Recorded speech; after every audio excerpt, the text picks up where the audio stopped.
Welcome મિત્રો. કચરા પર ચર્ચામાં તમારું સ્વાગત છે. હું છું ધર્મેશ અને મારી સાથે છે મારી ફેલો ઇન્ટર્ન તસ્વી.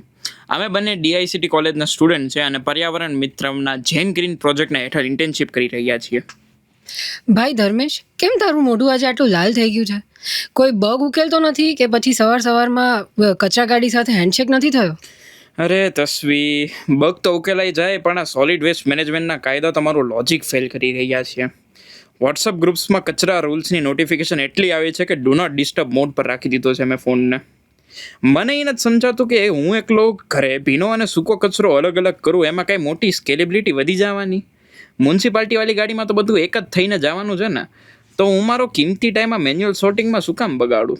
તાર્કિક દ્રષ્ટિએ લો એફિશિયન્સી ટાસ્ક કહેવાય. ધર્મેશ, તું લોજિક લગાડે છે પણ ઇનપુટ ડેટા જ ભૂલી જાય છે. અમદાવાદ ડેઇલી 4,000 ટન કચરો પ્રોડ્યુસ કરે છે.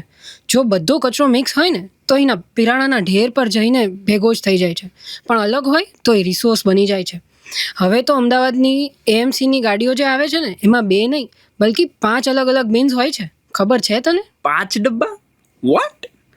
મારે તો હવે એરે ઓફ બીન્સ બનાવવો પડશે. 2 ડબ્બામાં જ તે સ્ટેક ઓવરફ્લો થઈ જતો, તો 5 ડબ્બામાં હું નાખવું મારે? મારા ઘરે તો મમ્મી કહે કે ભાઈ આટલા ડબ્બા તો મારા રસોડામાં મસાલા માટે પણ નહીં હોય.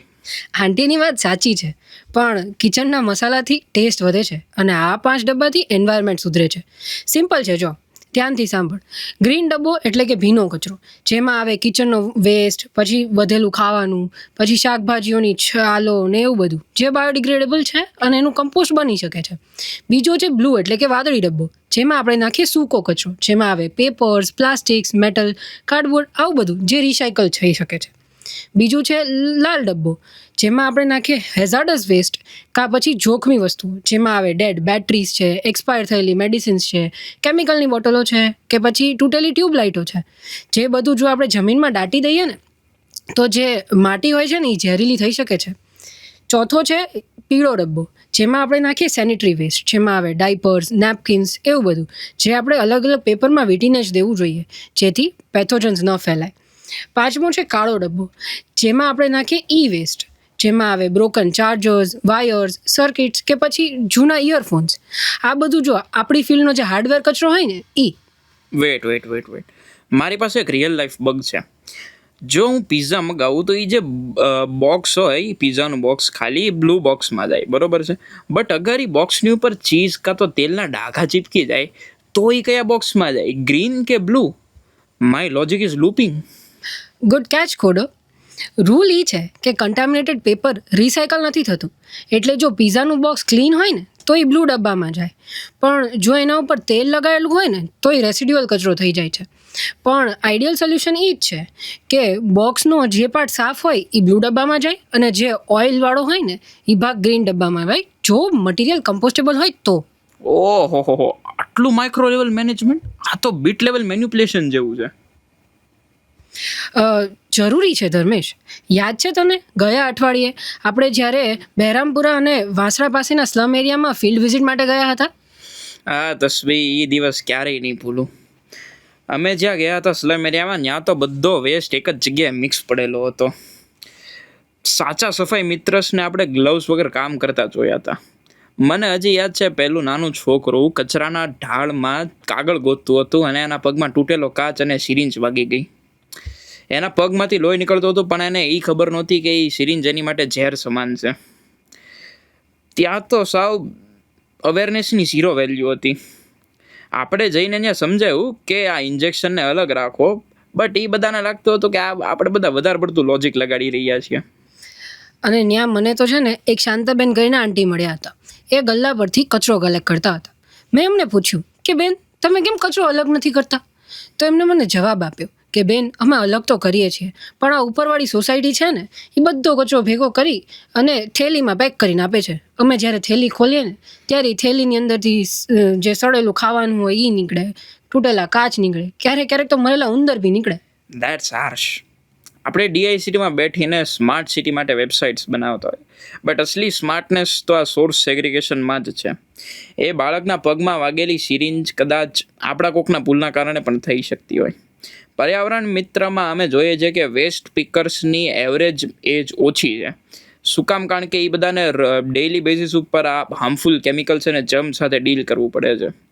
આ તો આપણા ઓએસમાં વાયરસ આવી જાય એ સમાન છે. એક્ઝેક્ટલી. સફાઈ મિત્રોની હેલ્થ સાથે રન ટાઈમ એરર થાય છે આપણી આળસના કારણે.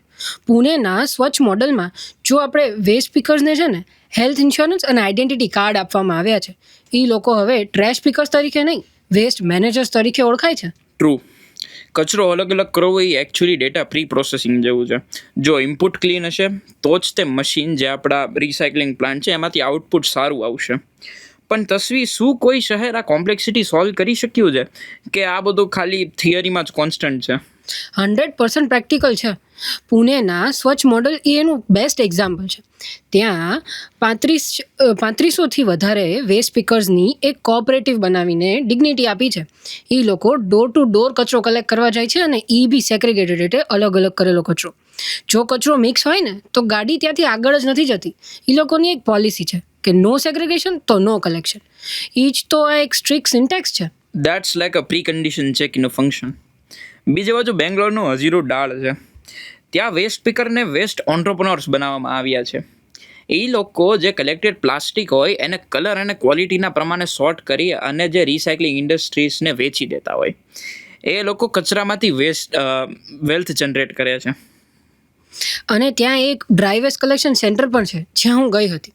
ત્યાં એક કાકા હતા જે પ્લાસ્ટિકની ક્વોલિટી ખાલી એને સ્પર્શીને જ કહી દેતા હતા. પીઈટી છે, એચડીપી છે કે એલડીપી છે. મારું સ્પેક્ટ્રોમીટર તો એમના આ હ્યુમન ઇન્ટેલિજન્સ સામે કાંઈ નથી. Entrepreneurship in waste, that's real innovation.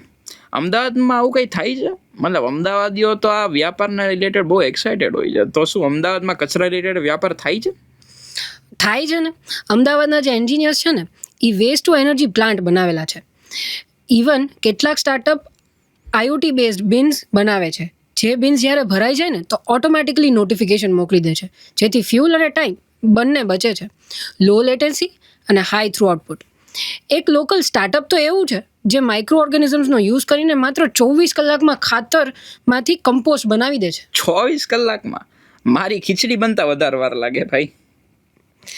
પણ એ કમ્પોસ્ટ જો મિક્સ કચરામાંથી બનેલું હોય ને તો એ વપરાતું નથી. એટલે સેગ્રેગેશન જે છે ને એ રૂટ ડિરેક્ટરી છે. પુણે અને બેંગ્લોરમાં વેસ્ટ પિકર્સના વેસ્ટ ટુ હેલ્થ સેન્ટર્સ છે જ્યાં પ્લાસ્ટિકમાંથી પેવમેન્ટ ટાઇલ્સ અને ફર્નિચર્સ બનાવવામાં આવે છે. જો કચરો મિક્સ હશે ને તો એ ટાઇલ્સ કદી નહીં બને. ઉલટો પ્રોસેસિંગ મશીનનો જે હેડ છે ને એને બી બગાડી નાખશે. એટલે કે સેગ્રિગેશન નહીં તો ટેકનોલોજી ફેલ.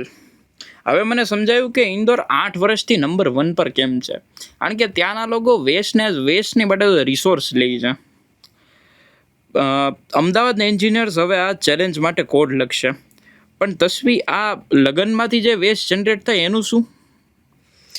યસ, અમદાવાદમાં હવે છે ને ઝીરો વેસ્ટ વેડિંગનો ટ્રેન્ડ પણ આવ્યો છે. મેં હમણાં રિસન્ટ એક ઇન્સિડન્ટ યાદ કરું ને તો એક કપલ હતું જેને પોતાના લગ્નમાં નો પ્લાસ્ટિક પોલિસી રાખી હતી. પ્લાસ્ટિક કપના બદલે છે ને એ લોકો ક્લેના કપ્સ એટલે કે કુલ્લડ વાપરતા હતા અને સ્ટીલના વાસણો યુઝ કરતા હતા. ફૂડ વેસ્ટને ત્યાં જે કમ્પોસ્ટિંગ મશીન્સમાં નાખવામાં આવતા હતા અને રિટર્ન ગિફ્ટ્સમાં ચોકલેટ્સના બદલે છે ને સીડ બોમ્બ્સ.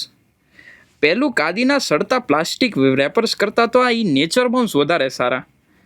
પણ ઇમેજિન કરો મારા કાકાનું રિએક્શન જ્યારે એ કુલ્લડમાં ચાય પીને ઝીરો વેસ્ટની વાતો કરે.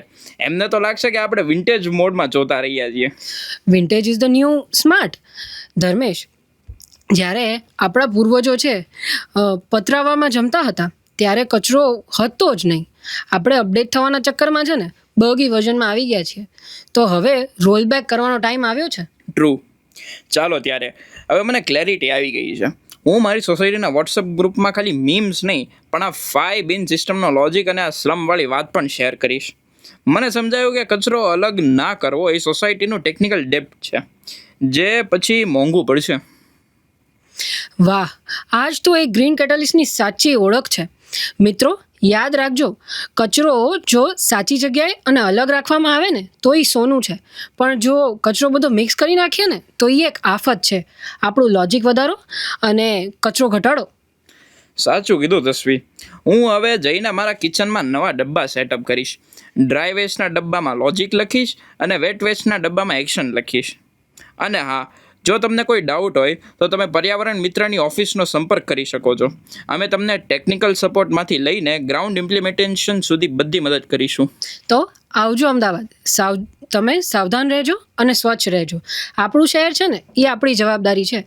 તમે સાંભળી રહ્યા છો 90.8 FM, અપના રેડિયો અપની આવાઝ.